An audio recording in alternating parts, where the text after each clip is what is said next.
ये अजपा जप सब कोई कर सकता है, पर इसमें ये नियम है, वाणी से सत्य बोलना। अजपा जाप उसी का चलेगा, सत्य बोलने वाले का।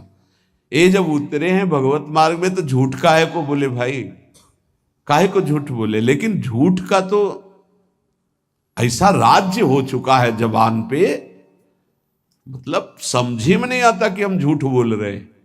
और झूठ में कलयुग का वास है, असत्य, इसमें कलयुग का वास है। इसीलिए प्रायः सबकी वाणी से झूठ निकलता है। झूठे ही लेना, झूठे ही देना, झूठे ही भोजन, झूठ चबेना। तो कम से कम और भूले तो भूलो तुम जिन भूलो मालाधारी, अय भगवत पार्षद तुम क्यों भूल रहे हो कि तुम सत्य स्वरूप भगवान की आराधना करते हो। प्रेम पूर्वक जप करना, समदर्शित्व भाव लाना। अजपा जप 24 घंटे होता है श्वास के साथ पहले। 4 वर्ष के साधन से विमान में आए हुए भगवान नारायण का दर्शन। भाई जी महाराज का तो ऐसे दर्शन, निज पार्षद जन निज जन थे, उनके बीच में भाई जी से पूछते जा रहे हैं पूज्य श्री जयदयाल गोयनका जी, भगवान के चरण कितनी दूर हैं? बस बोले पास हैं, स्पर्श कर रहा हो। कैसे लोगों को विश्वास होगा? कैसे? जैसे वो एक विज्ञान से पढ़े लिखे डॉक्टर, तो उनको लग रहा था कि संत ऐसा कैसे कर सकते हैं कि किसी का कैंसर नष्ट कर दें। जैसे उनको लग, पूज्य राधा बाबा के प्रारब्ध को भाई जी ने अपने शरीर पर लिया। देखो, नाटक करना अलग बात है, सिद्ध संत जन करुणामय होते हैं। कल फिर बताया था, उन्होंने अपने प्रारब्ध जो भजन साधन से एकत्रित किया हुआ उनको दिया, प्रारब्ध अपने ऊपर ले लिया, अपनी टांग कटा ली उनका कैंसर। भाई जी अस्पताल में भर्ती रहे राधा बाबा के प्रारब्ध को लेकर के। इन संतों की महान उदारता और महिमा को कैसे कोई जानेगा। ये अजपा जप में बड़ी सामर्थ्य है। इसमें क्या होता है कि जपना नहीं होता है, पर यहां तक पहुंचना कठिन है। पीछे बताया गया था कि इतने समय तक अगर आप वैखरी से भजन करें, परसों ही शायद चर्चा हुई थी, फिर आपके कंठ से चलने लगेगा, फिर आपके हृदय से चलने लगेगा, फिर नाभि से चलने लगेगा। ये श्वास पर अभ्यास किया जाता है। ऐसा जैसे आवाज ना निकले पर आप गुनगुनाओ, नाक की वायु को अंदर से काटते हुए नाम के द्वारा, बस आवाज नहीं निकल रही, वो क्या चल रहा है श्वास में। हमने नारायण शब्द का अभ्यास किया। नारायण स्वामी जी कह रहे, जो हमें गुरु जी ने दिया, नारायण नारायण। 24 घंटे इसका अभ्यास करते करते रोम रोम आनंद से भर गया और नारायण शब्द स्वाभाविक चलने लगा। अजपा जाप बहुत जल्दी भगवत साक्षात्कार कराता है। करता नहीं रहता जाप का, और जाप होता है। भोरी सखी जी ने भी कहा, नाम श्वास दो बिलक चलत है, इनको भेद नमो को भावे, श्वास ही नाम नाम ही श्वासा, नाम श्वास को भेद मिटा। बहुत जो चाहोगे प्राप्त हो जाएगा। ये रुपया पैसा संसार की भोग सामग्री, ये तो तुम्हें कोई देगा भी तो तुम्हारी इच्छा नहीं होगी, आसक्ति नहीं होगी इनकी तरफ। ब्रह्मादिक के भोग सब विषम लागत ताई, नारायण ब्रज चंद की लगन लगी है जाई। अजपा जाप को निरंतर चलाने के लिए एकांत में भगवान की कुछ स्तोत्र और प्रार्थना है, उनको गाइए और रोइए, प्रभु से प्रार्थना कीजिए। क्या? मुझे अजपा जाप दे दीजिए, निरंतर भजन दे दीजिए, वो दे देंगे। हमने संतों से सुना है कि भगवान भजन मांगने की बात को बड़ी जल्दी पूरी करते हैं, कि मुझे अखंड भजन दे दीजिए, हृदय से जब चाहोगे तब। वो अंतर्यामी है, वो आपके अंदर बैठे देख रहे हैं। भगवान मुझे भजन दे दिए, और आपके चल रहा विविध भोगों की, तो पहले उन भोगों को नष्ट करेंगे या पूर्ण कराएंगे, तब आखिरी बातें आएगी।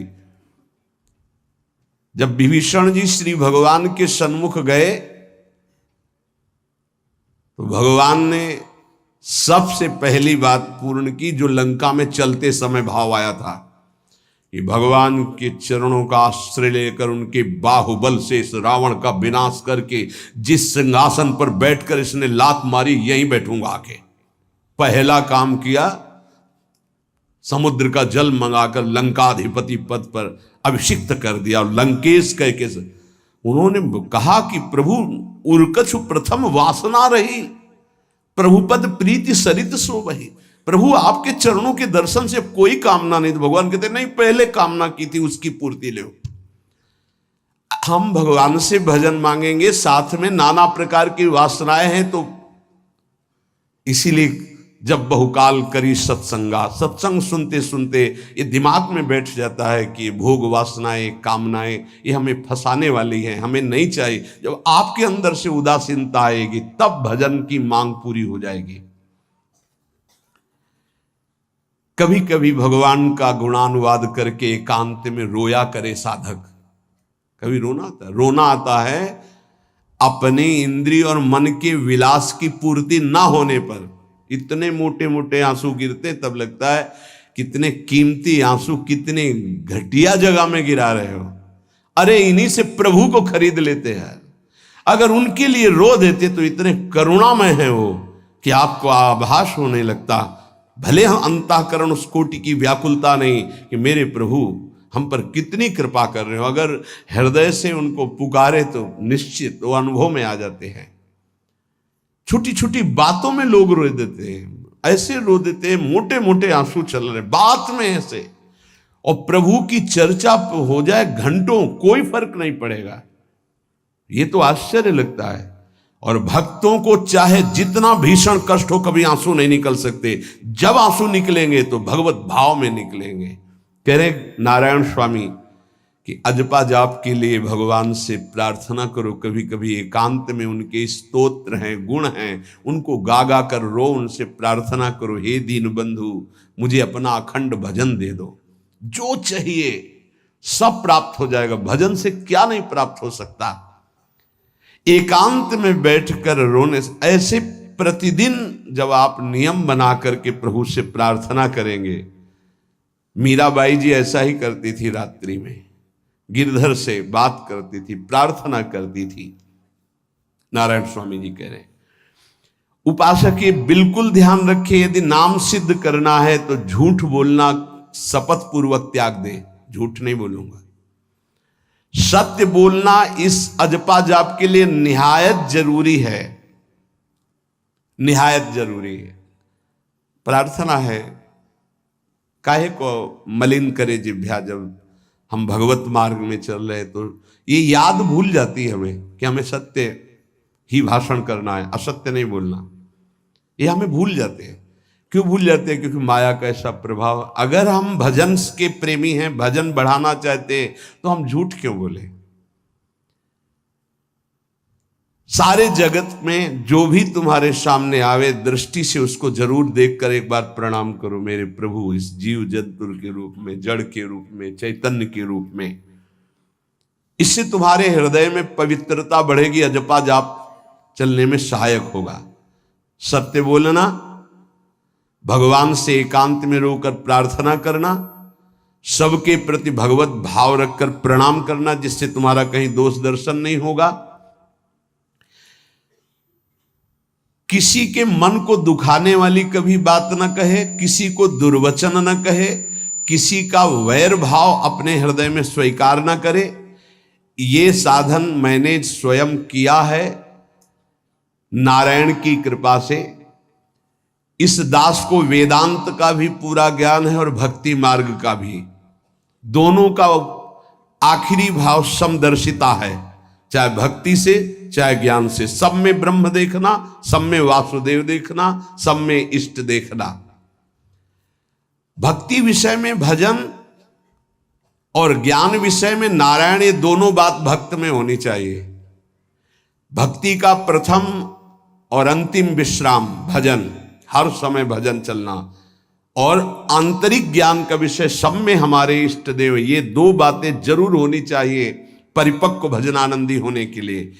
अगर भगवान की प्राप्ति करनी है तो ये दो बातें बड़ी जोर की है, भजन निरंतर और जिसके भी सानिध्य में आए उसमें भगवत भाव करना। मेरे नारायण ने मुझसे कहा, वो फरमाया कि उनके पीछे पीछे मैं चलता हूं जो मेरे ऐसे भजन करने वाले भक्त होते हैं। और श्री कृष्णचंद्र जी ने दयालुता में भागवत में कहा, अनुब्रजाम्य हम नित्यम पुयत्यंगुरेण भी। मुझे बहुत रोना आता है बात सुनकर के कि दास की चरण रज के लिए स्वामी पीछे पीछे डोलता है। किस भक्त के पीछे? जो दो बातें यहां कही, जो निरंतर नाम जप करता है और सब में भगवत भाव रखता है, तो भगवान नारायण ने नारायण स्वामी से कहा कि मैं उसके पीछे पीछे डोलता हूं कि उसकी चरण रज मेरे ऊपर पड़ जाए। और भगवान श्री कृष्णचंद्र जी ने कहा, निरपेक्षम मुनिम शांतम निर्वैरम सम दर्शनम। निरपेक्ष जो किसी की अपेक्षा नहीं रखते, किसी से कोई संबंध नहीं स्वार्थ का। मुनिम जो निरंतर मंत्र का नाम का मनन करते रहते हैं। शांतम हर द्वंद्व की प्रहार स्थिति में वो शांत रहते, विचलित नहीं होते। निर्वैरम कोई उनसे वैर करे तो भी वो उससे वैर नहीं करते। और समदर्शी सब में अपने इष्ट को देखते। ऐसे संतों के पीछे में भगवान कहते उनकी चरण रज लेने के लिए हर समय पीछे पीछे रहता हूं।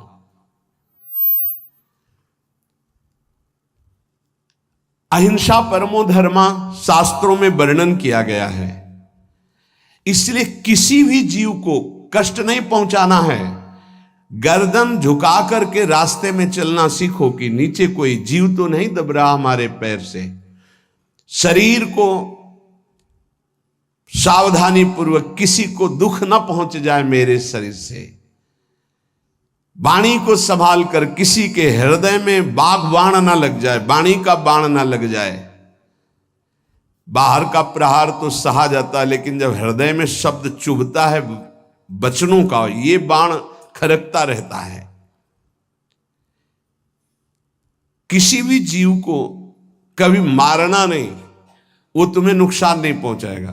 गीता वाटिका में सांप निकला, फण वाला कोबरा। राधा बाबा ने कहा, देखो अभी केवल हमने देखा है, अगर और लोग देखेंगे तो आपको पीड़ा पहुंचा सकते हैं, इसलिए एक लकड़ी उठाई और कहा मैं रास्ता बना रहा हूं, आप इधर से चले जाओ। ऐसे किया, सांप उधर चला। सब में भगवान है। अगर हम भगवत भाव करते हैं तो निश्चित वहां से कोई विरोध नहीं होगा। जब हम भगवत भाव करते तो सर्वात्मा भगवान वहां विराजमान, कैसे आक्रमण करेंगे? जैसे रत्नावती जी के लिए माधव सिंह ने जंगली शेर पिंजड़े में बंधवा कर वहां लाए और ऊपर से बालकनी से पिंजड़े का ऐसा खींच दिया गया, शेर बाहर निकला दहाड़ता हुआ। और वो पूजा में थी ठाकुर जी के। संतशाला में बहुत से संत विराजमान थे। दासी ने कहा, महारानी सावधान, सिंह। आरती करने जा रही थी, मुड़ी और कहा, नहीं सिंह नहीं, नृसिंह। हमारे भगवान नृसिंह देव पधारे। और थाल लेकर मुड़ी तो जैसे सीधी गाय ऐसे खड़े हो गए। तिलक लगाया, आरती की, प्रणाम किया। सिंह घूमा और छलांग मारी ऊपर, जो बालकनी में राजा के पार्षद उसको बंदी बना करके लाए, सांप को फाड़। और जंगल में किसी संत को, रत्नावती जी को या किसी को वहां कोई क्षति नहीं, लेकिन जो उनकी क्षति के लिए लाए थे उनके लिए वो सिंह, इनके लिए वो भगवान नरसिंह।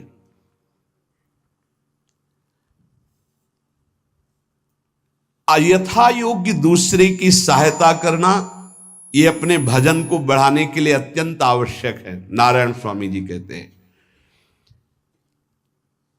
साधु क्या सहायता करेगा? मान लो जो अकिंचन है वो क्या सहायता करेगा? तो विद्या दान सबसे बड़ा दान है। तुमने जो शास्त्रों में स्वाध्याय किया है, जो अनुभव किया है, वो दूसरों को दो। जो अधिकारी है, जो दैन्य है, जो सुनना चाहता है, उसे जरूर सुनाना चाहिए। जो विद्या का दान करता है, भगवान का भजन बहुत सहजता से होने लगता है, दूसरे को भजन में लगाने की बात। इसीलिए जैसे आप गृहस्थ में हैं तो आप अपने परिवार के छोटे बच्चे बड़े सब 5 मिनट आप राधा राधा कहिए, आप 10 मिनट भजन कीजिए, आप स्वयं कीर्तन कीजिए, पूरे परिवार को सुनने को मिले, बहुत लाभ मिलता है। सब अगर नगर कीर्तन करें तो लाखों लोगों के पाप नष्ट हो जाए, आपको बहुत जल्दी भगवत प्राप्ति हो जाए। ये साधन होते थे। अब क्या हो गया कि इतनी भजन के प्रति लघु बुद्धि हो गई कि शर्म लगेगी कि हम पूरे गांव में कैसे कीर्तन करें। जो शर्म लगने वाली बातें उनमें शर्म नहीं, नाम जप में शर्म लगेगी कि हम 10 लोग मिलकर नगर कीर्तन करें। पहले ऐसा था, प्रातः 4 बजे गांव के 10-20 लोग बड़े बूढ़े मंजीरा लेकर ढोलक लेकर के आसपास गांव में फेरी देते थे, जिसे प्रभात फेरी कहते थे, और वो नाम कीर्तन करते हुए कितनी सुंदर प्रथाएं थी। शाम के समय रामायण या भागवत की कथाएं कोई जो पढ़ा लिखा है वो सुना रहा है, 10, 20, 50 ऐसे आसपास के घरों के लोग बैठकर भगवान की चर्चा सुन रहे हैं। ये जरूर करना चाहिए, जो भजन के लिए बहुत उत्साह बढ़ता है। ध्यान करते समय, भजन करते समय मन तुम्हें घुमा घुमा कर माया में फंसाएगा। नारायण स्वामी का अनुभव, तुम्हें उसको घुमा घुमा के भजन में लाना है, ये युद्ध करना है। हे मन ने जो मांगा वही हम देने के लिए तैयार हो जाते हैं। ध्रुवदास जी कहते हैं, मन अब तक तूने जो कहा मैंने किया, मैं जो कहता हूं तुम्हें करना पड़ेगा। थोड़ा तो हिम्मत लाओ मन से लड़ने के लिए, और किसी से लड़ने की जरूरत नहीं। मन को जीत गए तो सच्चे गुरु बन जाओगे। मन को जिसने चेला बना लिया वही सच्चा गुरु नहीं। मन के सब चेला हैं, कोई बिरला ऐसा है जो मन को अपने शिष्य बना ले।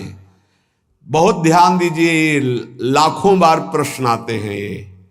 मन जब तुम भजन में बैठोगे तो घुमा घुमा कर माया में मारेगा, आपको वहीं गिराएगा। तुमको ये करना है कि उसे घुमा घुमा कर नाम में लाना है। चल राधा राधा राधा, तेरी एक बात नहीं सुनेंगे। इस साधन के करने से मन की शक्ति जो विषय भोगों में फंसाने वाली है वो कम हो जाती है। ध्यान दीजिए, बड़े अनुभवी महात्मा है नारायण स्वामी। बार बार जब आप अपने मन को संसार की तरफ जाते हुए से घसीट कर नाम में लाएंगे तो कमजोर पड़ जाएगा और वो तुम्हारे अधीन होने लगेगा। मन जिसने अधीन कर लिया वो साक्षात भगवत स्वरूप हो जाता है।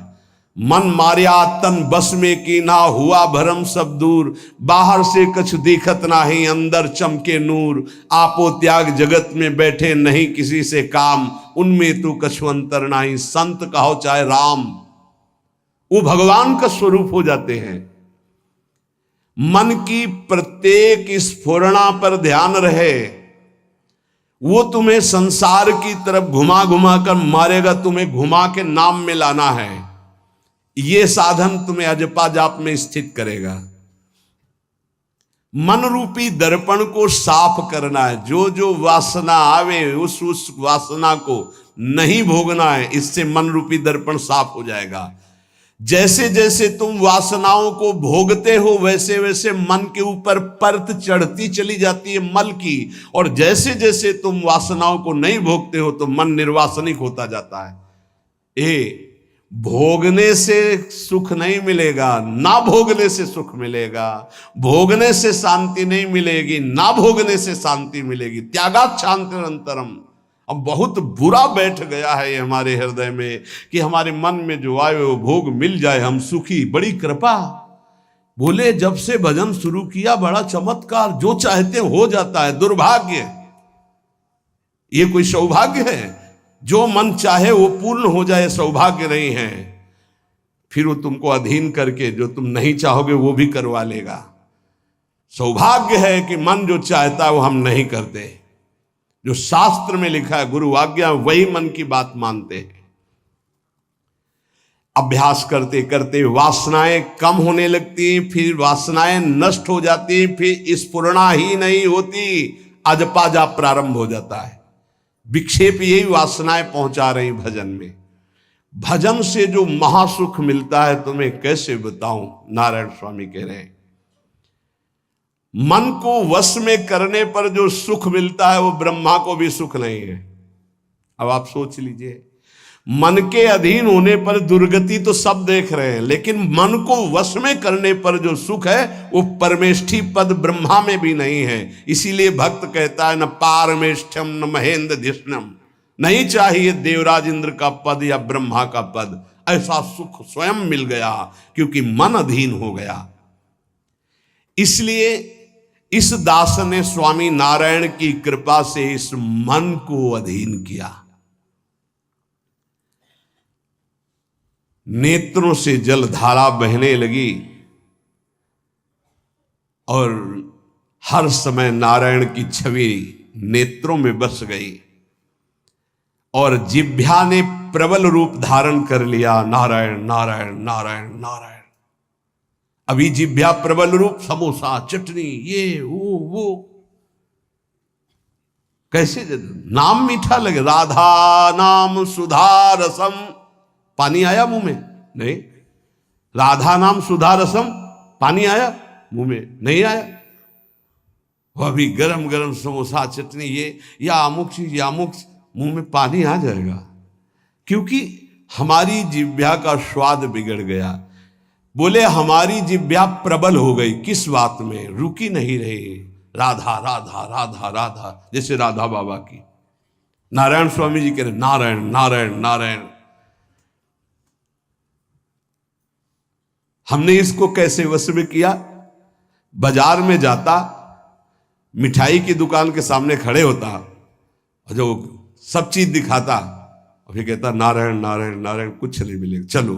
फल की दुकान में जाता, जगह जगह इसको हर चीज दिखाया, कुछ नहीं दिया, ये हमको जलाया, वो हम नारायण नारायण के द्वारा इसको शांत किया। माया ने हर चीज मंगवाकर हमारे सामने रखी पर नहीं खाया।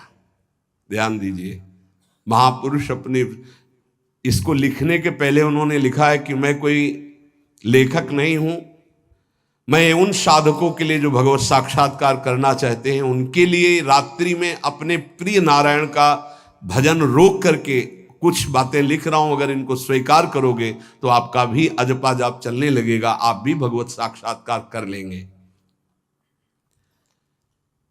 जब हमने देखा कि बहुत सुंदर सुंदर भोजन बन करके हमारे सामने माया भेजने लगी, नारायण भेजने लगे, ऐसा नहीं कह रहे, देख लो साधक की चतुरता देखो। माया हमारे सामने अच्छा अच्छा भोजन पकवान, पर मैं कभी उन अच्छे भोजन को नहीं पाता, मामूली साधारण उससे निकाल करके भोजन पाता। जितने सिद्ध हुए हैं उनकी रहनी है ये है। मिठाई चरफरा स्वादिष्ट जवान पर ना रखने का नियम ले लिया, ये बड़ी बात है। अभी कुछ समय पहले एक महापुरुष पधारे, उन्होंने पहले आजीवन मिठाई छोड़ दी, कोई मीठा, फिर नमक छोड़ दिया, फिर भगवदाकार वृत्ति में शरीर भी छोड़ दिया। क्या महापुरुषों ने पाया है कि हम प्राण और शरीरों को इस सब कुछ समझते। पहले ही बता दिया था 3 दिन पहले कि अमुक समय में शरीर छूटेगा, और हंसते खेलते सबके सामने शरीर समाधिस्थ होकर छोड़ दिया। मिठाई स्वादिष्ट चरफरा चाहते अजपा जाप, लेकिन गुलाब जामुन पा करके, बढ़िया बढ़िया पदार्थ पा करके, भाई इनका प्रभाव है, ये भजन में नहीं लगने देंगे, देख लेना, भजन में नहीं लगने देंगे। और अभी 10 दिन केवल हमें समय दो आप, फिर हम आपको देखेंगे कि आप कितना भरपेट भोजन पाते हैं। किसी भी मिठाई में चीनी नहीं पड़ेगी और किसी भी दाल या कढ़ी में नमक नहीं पड़ेगा, मिलेगा सब कुछ। खीर भी मिलेगी, गुलाब जामुन भी मिलेगा, पर चीनी नहीं होगी। दाल भी होगी, सब्जी होगी, कढ़ी होगी, पर नमक नहीं होगा, चलेगा। 10 दिन बाद आप देखो अगर पेट न पचकने लगे तो स्वाद ही नहीं मिलेगा। ये क्या हो रहा है? ये जवान को संभालना है अजपा जाप के लिए। वो गोस्वामी तुलसीदास जी ने भी कहा है, अगर लोन बिना सब्जी ऐसे सीठा भोजन तो बहुत जल्दी नाम सिद्ध हो जाए। तो हम कह रहे चलो ऐसा नहीं सही तो पर सात्विक और थोड़ा पाना सीखो। देखो माया की व्यवस्था में कमी नहीं रहेगी, व्यवस्था तो बहुत जोर की होती रहेगी, आप चिंता ना करें। खाते खाते मर जाएंगे, भोजन कम नहीं होगा, ये सृष्टि का क्रम है। आप अपने अगर जिह्वा को आपने विविध प्रकार का स्वाद दिया तो इस दास ने जो अनुभव किया कि नाम जप नहीं चल पाएगा निरंतर। नारायण स्वामी कह रहे हैं देख लो नाम चलाना है या रसेंद्री, थोड़ा नमक कम हो, नमक डलवा। अरे यार कभी कभी तो साधु को ऐसा सौभाग्य मिलता है कि नमक ना हो, कभी ऐसा बिगड़ा एक चुपचाप दबा के प्रसन्नता से मन की इंद्री को नहीं शांत, कैसा भोजन, बहुत प्रसाद, बहुत सुंदर था। कभी ऐसा नहीं, कभी नमक ना हो, कभी कम नहीं मांगना चाहिए, कम से कम थोड़ा तो कभी कभी अवसर मिले ऐसा। कभी खीर बनाओ चीनी ना डालो, देखो ना बिल कभी ऐसा। फिर देखो खीर कौन मांगता है, एक दोना के बाद मान लो उपदेश हो गया कि तो एक दोना के बाद खीर नहीं, वो अजपा जाप के लिए खीर मना है अजपा जाप के लिए। ये रसेंद्री का विलास बहुत विचित्र, बहुत विचित्र है। खाते खाते मीठा शुगर हो गया, खाते खाते परेशान, लेकिन फिर भी रसेंद्री नहीं मानती। जो निरंतर भजन करना चाहता है उसे 24 घंटे गुरुजनों के द्वारा बनाई हुई दिनचर्या में ही रहना चाहिए। एक दिनचर्या कोई पकड़ लीजिए, एक आज्ञा पालन कीजिए। अगर 100 आज्ञा ना पालन करने की सामर्थ्य आ जाए तो बताना, एक कोई आज्ञा पालन कर लीजिए, वो 100 आज्ञा पालन, और एक आज्ञा उल्लंघन कर दीजिए, 100 आज्ञाओं से आपको नीचे गिरा देंगे। एक दिनचर्या पालन कर लीजिए, आप अपने मन को आज्ञा पर लगा दीजिए, एक दिनचर्या पालन कर लीजिए। कौन सी दिनचर्या ऐसी कठिन है जो आप पालन नहीं कर सकते। मैंने एक यूरोप का आदमी था, वो बहुत अमीर था। वो मरते समय घर वालों को कहा कि मैं एक वसीयत लिखा है, वो मुझे पढ़ने को मिली उस दिन। पूज्य नारायण स्वामी जी कह रहे हैं उसमें कोई रुपया पैसा की वसीयत नहीं थी। उसने एक बहुत मोटे अक्षरों में शब्द पूरा खाली, पूरी डायरी खाली, केवल एक शब्द, और कहा मैं ये वसीयत आप लोगों को लिखकर, time is money in the world. सही शब्द है कि गलत है? वर्ड होगा, हाँ, क्योंकि ज्यादा पढ़े लिखे। Time is money in the world, दुनिया में सबसे बड़ी संपत्ति समय है। दुनिया में सबसे बड़ी संपत्ति समय है। जब से मैंने ये पढ़ा तो इस दास ने समय की सदैव कद्र की है, हर समय को सार्थक किया है। या निरर्थक करने में समय की सार्थकता समझ रहे हैं। निरर्थक सोना, निरर्थक बातें करना, बिना भजन के जो सेकंड गया व्यर्थ गया। बहुत सुंदर बात है, जिसने समय की कीमत पहचान ली वो सबसे बड़ा संपत्तिवान। Time is money in the world, संसार में समय ही सबसे बड़ी संपत्ति है। समय की सदुपयोग वृत्ति, राधा राधा राधा राधा, इसको पाबंदी में बांधिए, तुम्हारा लोक परलोक दोनों सुधर जाएगा। समय को एक, इस समय ये, इस समय ये, इस समय ये, इस समय। परसों जब इसी का सत्संग हुआ था तो ये हुआ था कि यदि आपने किसी को 5 बजे का समय दिया तो 5 मिनट पहले पहुंच जाइए। ये साधक का लक्षण होता है। अगर 3:30 बजे से वाणी पाठ होता है तो आपको यहां 3 सवा 3 बजे ही उपस्थित हो जाना चाहिए। आप सर्वांतर्यामी भगवान के द्वारा दिया हुआ दिव्य मानव देह और दिव्य सत्संग और इसको दिव्य बनाने का अवसर खो मत। नहीं, ये सोने के लिए नहीं, ये व्यर्थ के लिए नहीं, ये मुंह दिखी करने के लिए नहीं है, ये अंतः से पालन करने के लिए है। जब से मैंने ये शब्द पढ़ा था time is money in the world, तो अपने जीवन में कभी एक मिनट भी व्यर्थ नहीं खोने दिया, एक मिनट भी। देखो, यही लगन नींद पर विजय प्राप्त करवाती है। यही लगन कि मुझे समय बर्बाद नहीं करना, जितना अधिक से अधिक भजन। पता नहीं आज शाम हो कि ना हो, हम क्यों अपने इस दिव्य समय को नष्ट करें। पर लोग समय कटता नहीं है, इसलिए टेलीविजन और कई कई प्रकार की बहिर्मुख वृत्तियों को स्वीकार करते हैं कि समय काटना है।